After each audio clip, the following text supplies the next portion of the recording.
श्रीकाल guys, क्या हाल चाल है। मेरा नाम है लल सिंह और आप देख रहे हैं अपना यूट्यूब चैनल नेशन फर्स्ट। तो भाई लोगों, जो मैं आज आपके लिए वीडियो लेके आया हूँ वो लेके आया हूँ वर्ल्ड अफेयर की। मैंने लिंक डिस्क्रिप्शन में दे दिया, जाके वर्ल्ड अफेयर को सब्सक्राइब कीजिए।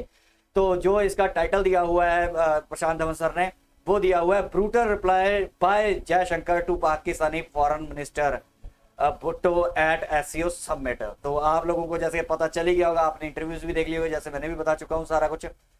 तो लेकिन अब ब्रूटल रिप्लाई कैसे है वो आपको साथ में आप मेमोरी फ्रेश करता हूँ और अपनी बातें कुछ बताऊंगा जो मेरे को पाकिस्तान से भी पता चली हैं।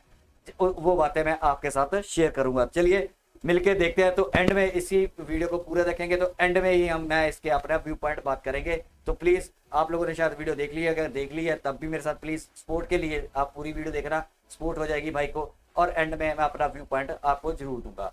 चलिए वीडियो स्टार्ट करते हैं, वीडियो के एंड में आप बात करेंगे। So let's start the video.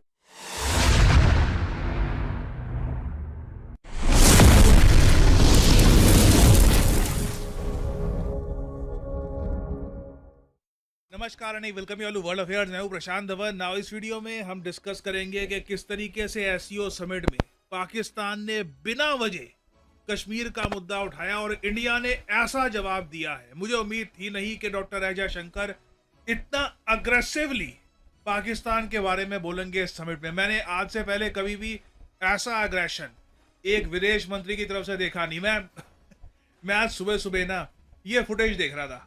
अब ये फुटेज में आप देखोगे जो रशियन गवर्नमेंट के ऑफिशियल हैं ये यूक्रेन के ऑफिशियल से यूक्रेन का झंडा छीन लेंगे, क्योंकि ये एक मल्टीलैटरल मीटिंग में आए थे। यहाँ पर पॉलिटिक्स करने की जरूरत थी नहीं, मगर यूक्रेन ने एंटी रशिया पॉलिटिक्स करनी स्टार्ट कर दी। रशिया के आदमी ने झंडा खींचा और फिर पीछे से यूक्रेन का ऑफिशियल आया और ये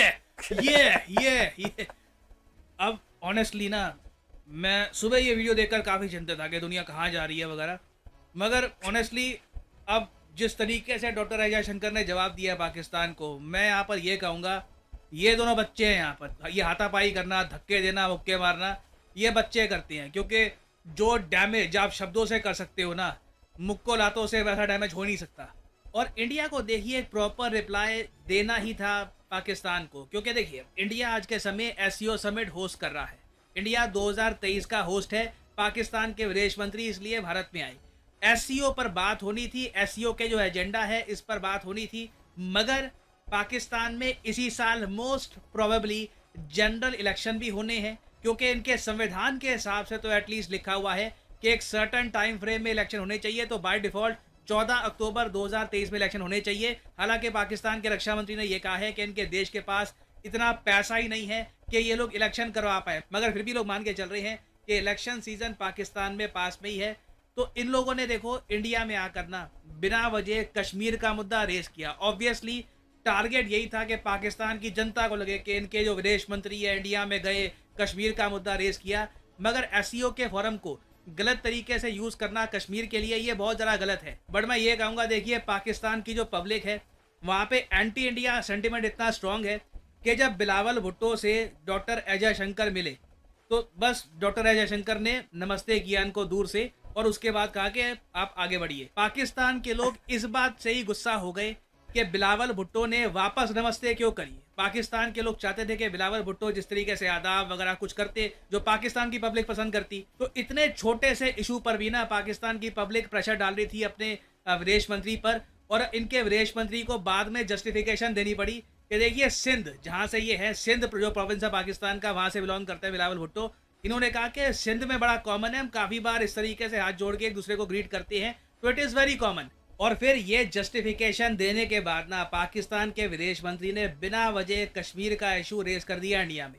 ये कहा कि जो इंडिया का निर्णय है आर्टिकल 370 हटाने का, इसकी वजह से दोनों कंट्रीज के रिलेशंस खराब हुए हैं, और जब तक आर्टिकल 370 वापस रीइंस्टेट नहीं होता इंडिया पाकिस्तान के रिलेशंस वापस नॉर्मल नहीं होने वाले। ये इन्होंने कहा है कि हम इंडिया के साथ बायलैटरली एंगेज ही नहीं करेंगे जब तक आर्टिकल 370 वापस नहीं आता। 2019 में ये हटा था, 2023 में अभी हम हैं, 4 साल होने को है इसको, अभी भी पाकिस्तान इस इशू पे अटका हुआ है। और इसके अलावा इन्होंने यहाँ पर यह भी कहा कि देखो बाकी इशूज अपनी जगह है, क्रिकेट चलते रहना चाहिए, क्रिकेट में कोई रुकावट नहीं आनी चाहिए। क्योंकि अब पाकिस्तान को ये भी एक आइडिया लग गया है कि हो सकता है, एक पॉसिबिलिटी है कि India all together Asia cup cancel कर दे और एक 5 कंट्रीज का टूर्नामेंट बना दे जहां पर पाकिस्तान हो ही ना, क्योंकि एशिया कप कौन सा देश होस्ट करेगा, इंडिया की टीम पाकिस्तान जाएगी नहीं जाएगी, उसको लेकर काफी आज का समय डिस्प्यूट चल रहा है। फिर इस सब के अलावा देखिए पाकिस्तान की तरफ से यह भी इशू रेज किया गया कि जो G20 समिट भारत होस्ट करेगा ना, उसकी कुछ मीटिंग्स श्रीनगर में, जम्मू कश्मीर में क्यों होस्ट की जा रही है, इस बात को लेकर भी पाकिस्तान गुस्सा था। तो इवेंचुअली देखिए डॉक्टर अजय शंकर को जवाब देना ही था और इन्होंने इस तरीके से जवाब देने की शुरुआत करी। Say this. As a foreign minister of an SCO member state, Mr. Bhutto Zardari was treated accordingly.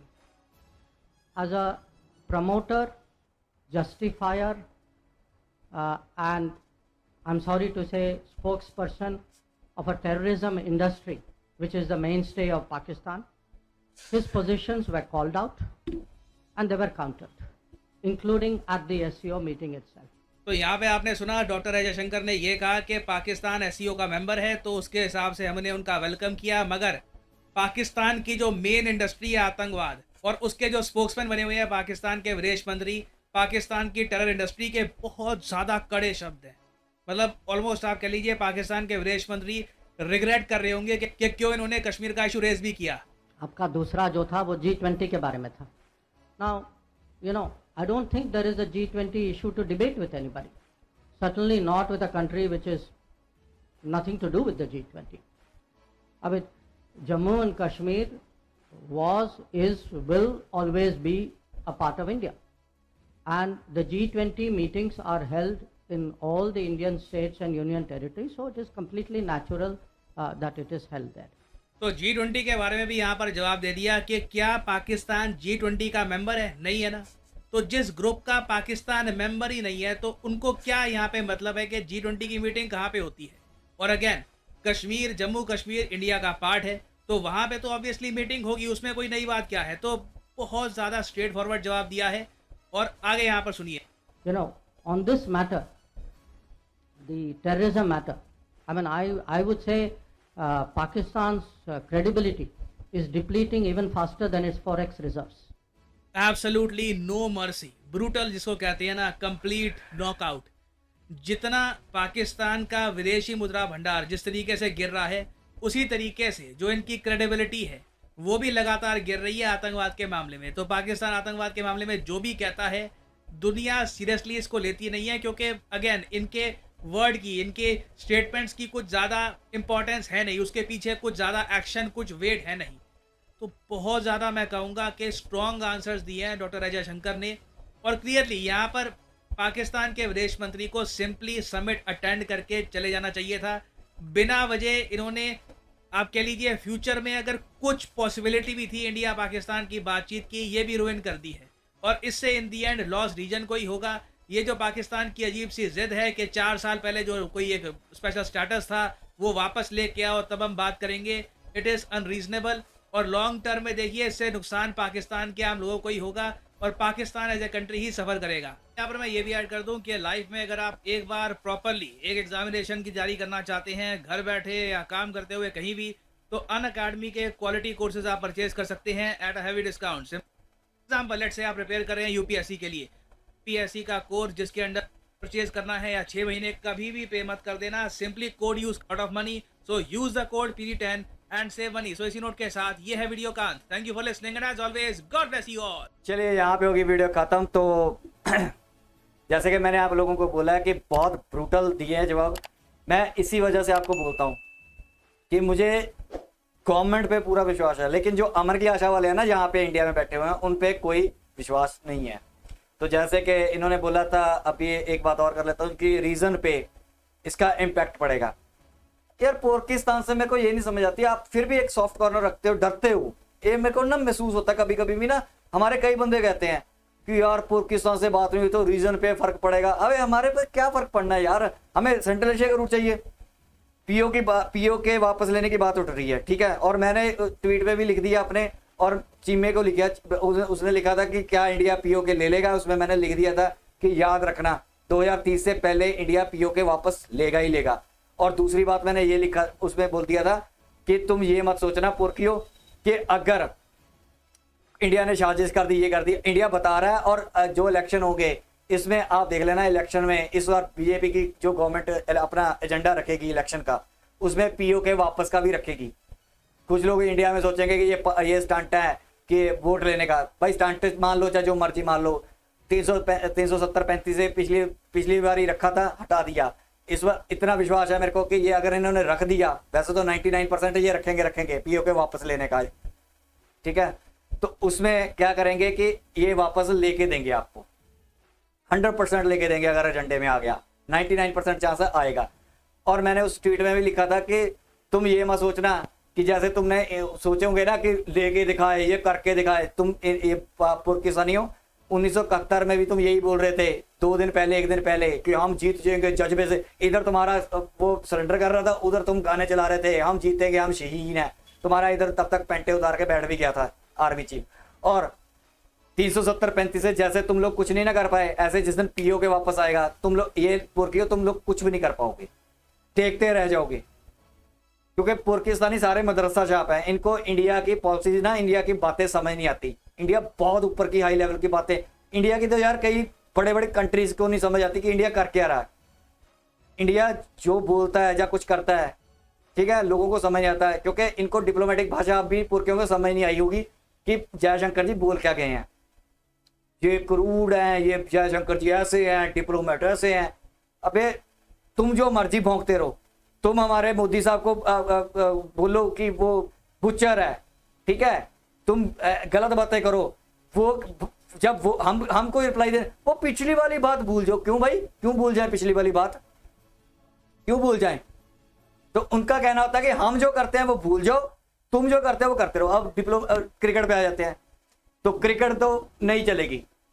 हमें जब कोई रिश्ता रखना ही नहीं तो क्रिकेट का क्या मतलब बनता है? तुमने एशिया कप खेलना है, हमने एशिया कप ही खत्म कर देंगे और हो जाएगा ये एशिया कप खत्म। एशिया कप नहीं होगा, मेरे को इतना यकीन हो गया है कि एशिया कप नहीं होगा। तो इसमें भी जयशंकर जी ने बोला कि एशिया कप खत्म। अब तो जयशंकर जी ने बोल दिया इसमें, आपने इंटरव्यू में देखा होगा जयशंकर जी कि अब तो बात होगी सिर्फ पीओके की, बात खत्म होगी। या कश्मीर भूल जाओ, कश्मीर पास्ट हो गया, 370-35 से पास्ट हो गया, वो खत्म होगी कहानी।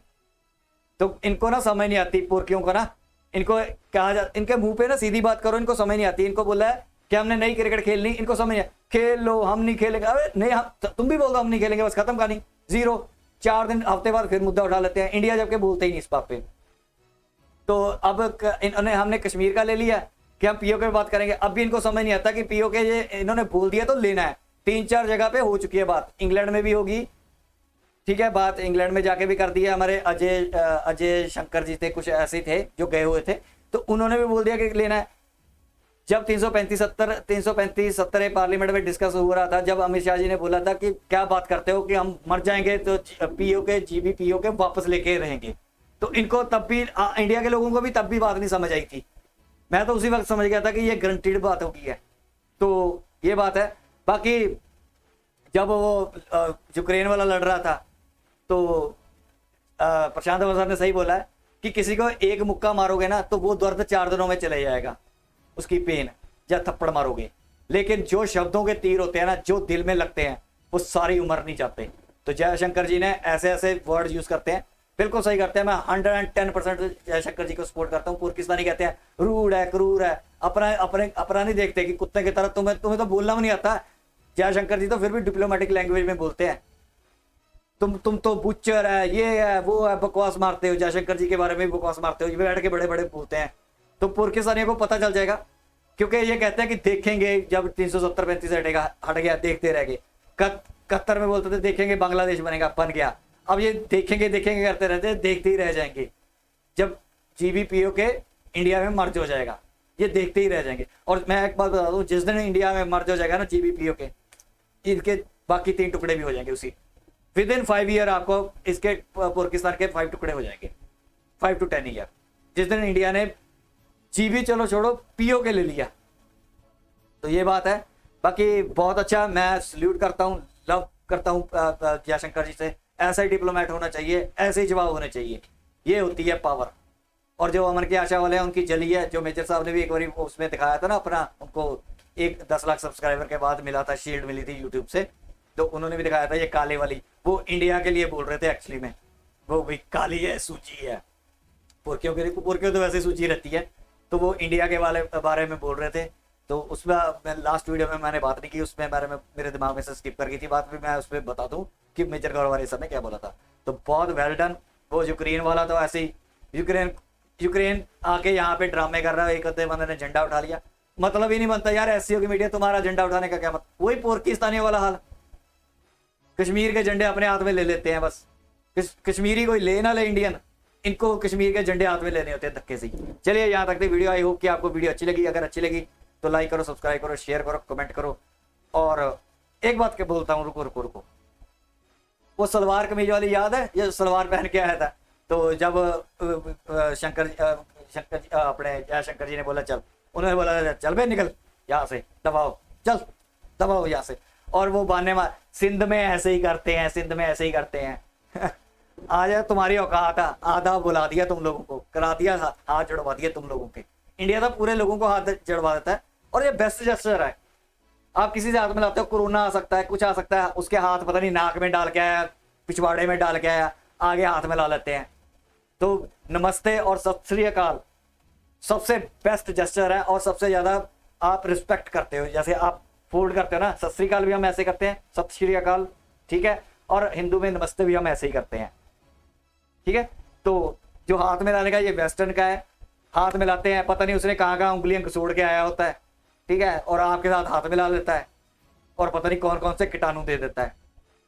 तो बहुत अच्छा, ये हम धीरे धीरे ये कर रहे हैं, कई कंट्री ऐसे भी करती है, मैंने एक देखी थी, पता नहीं कौन सी कंट्री का, उसने ऐसे किया है, चाइनीज मेरे ख्याल जापानीज भी ऐसे करते हैं, वो पता नहीं ऐसे क्यों करते हैं, एक मुक्का है हमारा और मुक्का मारेंगे, ये भी जेस्चर मेरे को वैसे अच्छा नहीं लगता, लेकिन बनाया हुआ है उन्होंने, तो ऐसे वाला जेस्चर सबसे बेस्ट है। तो मैं सबसे बोलूंगा कि जब भी आप किसी से मिलो, हाथ जोड़ के मिलो, ठीक है। तो यहाँ तक थी वीडियो, आई होप कि आपको अच्छी लगी, अगर अच्छी लगी तो लाइक करो, सब्सक्राइब करो, शेयर करो, कमेंट करो, और सब्सक्राइब करके नेशन फर्स्ट के सोल्जर बन जाओ। इस इन्फॉर्मेशन वॉरफेयर में मेरे को आप लोगों का साथ चाहिए। तो यहाँ तक थी वीडियो, मिले नेक्स्ट वीडियो में, तब तक के लिए जय हिंद।